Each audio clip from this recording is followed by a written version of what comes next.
Hey guys, I'm back, and today I'm going to be discussing with you guys the scariest thing in this market, stop hunts. A lot of people don't understand, as retail traders, we are beginning to flood and overwhelm the forex market. Therefore, the broker has tactics, the institution has tactics of hunting out stops to stop people out of the market early, and then eventually moving the market in the direction that you probably had anticipated it. So stop hunts are a critical part of the game, and me personally, I don't set stop losses or take profits because I've countless of times seen my stop hunt get eaten out before it actually even hit. And even with the spreads, like, it doesn't really make sense why the stop was triggered. And I've seen take profits where nice strong wicks have gone right through them, and I'm still in the market as the market reverses, right? So I've noticed a lot of manipulation when it comes to the forex market. So with this being said, we are going to dive right into the chart. I got my little beautiful stick right here, and we're gonna see if we could, in live raw charts, find places where we could have identified, let's say, a stop hunt.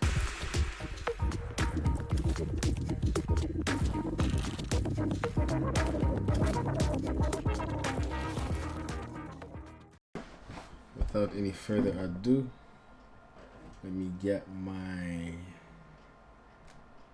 pencil stick here, and we're gonna start moving through these charts. All right. Okay. So, a stop hunt. Just like I told you guys, when it comes down to stop hunts in the market, the broker is in a business to make money. He's going to use every tactic in the book to cause fear and impatience in every single retail trader that's out there. That's why stop hunts exist, and that's why people have to understand to identify them, and do not allow them to scare you out of the market before your trade goes in your direction. Because a lot of times traders will get caught up after being hunted, possibly chasing a market that you never know. Like, maybe that stop hunt was maybe a good thing. Maybe the market was actually going in the opposite direction you wanted it to, right? So, chart. I really want to give you guys something that's a little bit more practical. Oh, perfect. So we have one here. So if I clean up this chart a bit, it's the USD CAD. You'll notice I have two different types of charts. I'll use a chart with session boxes and 5 EMAs, and then I'll have a clean chart just to sometimes rule out any noise that I may have, right? So on this chart, we're on a 1 hour chart, okay? And we seem to have made a support underneath there, right? This market had been going down for quite some time. But if I jump up to the daily time frame, okay, this is a way better example. So if I jump up to the daily time frame, you'll notice that there's a few places in this market where we had a resistance line that is now acting as a support line for us, right? So we have here, okay. These didn't really quite come to touch, but as you can tell, I always try to draw my lines, if you watch my last video, in a place in the market where I feel is the most consolidated place of support and resistance. But both those lines could have acted as support and resistance. I just decided to to put the line on the close of, if I go to the actual date of this candle, it is the, I think it's the, if I'm not mistaken, it's, sorry guys, I can't see it. It's irrelevant though. If I can just draw a circle around it. Right there. So in that zone, that's the zone I'm looking for, okay? So now this wick, when that wick happened, that would have scared out a lot of, I'd assume, retail traders that are looking to use this as a support. This was a simple buy, right? It wasn't rocket science to buy this market. As soon as this market came down, it did a stop hunt. So I'm calling that wick a stop hunt. And then it pushed back up on the next day. So it opened up positive, pushed down a little bit negative, and then pushed right up. So this right here, I believe to be a stop hunt.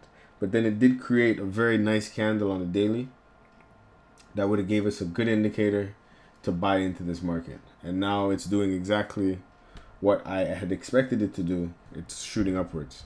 And as you can see, I do have a few positions already in on this trade, right? I'm actually live streaming a $100 account to whatever I could turn it to. So if you guys are ever,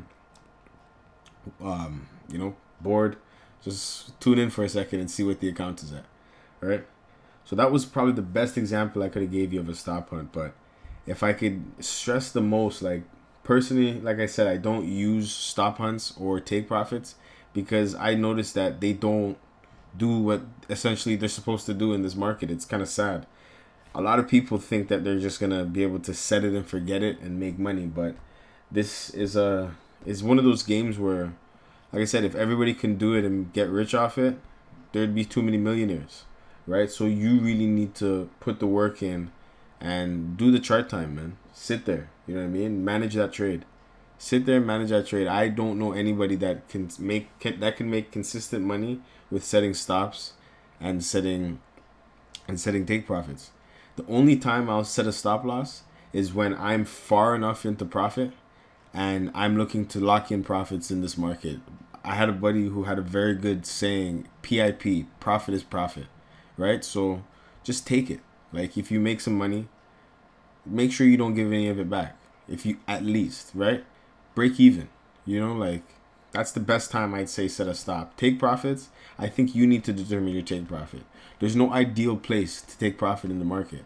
I personally take profit when I feel that I'm done with that trade and I can go out and find another setup. If I know that maybe there's not anything in the market at the moment, I'll maybe trail stop that trade.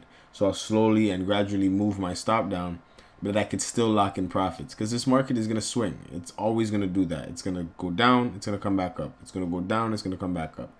It just depends on your appetite. What are you willing to wait for? Are you willing to see that form of drawback? Do you like when you see yourself going to $100 profit and then go out $200? But you never know, that market could go down 100, go up 200, go down 300, go up 900. Like it constantly goes back and forth, right? So you really have to determine your risk appetite. That's really what it comes down to. But I think that was my ideal example of a stop hunt. I'm going to see if I could find one more. I don't think so though. Maybe we can go on the S&P. But even then, I don't deem that to be a stop hunt personally.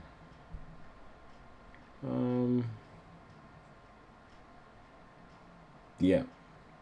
So, like I said, when it comes to stop hunts, I wish I could find a better example. And if I ever have an example in hindsight, I'm definitely going to try to film it and post it for you guys. But if it's one thing I've learned in this market, stop hunts will happen, and they constantly happen, and they're there for a reason. The broker is in this business to make money, right? And a lot of people are dreaming of making money.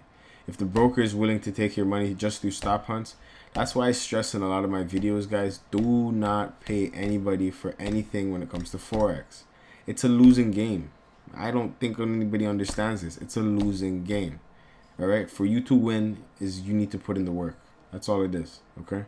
So this wraps up this video, okay? I only found one example for stop hunts in this one, but like I said, gradually, if you guys have any questions, just leave a comment below and I'll surely answer them, all right? I know people are going to gradually, slowly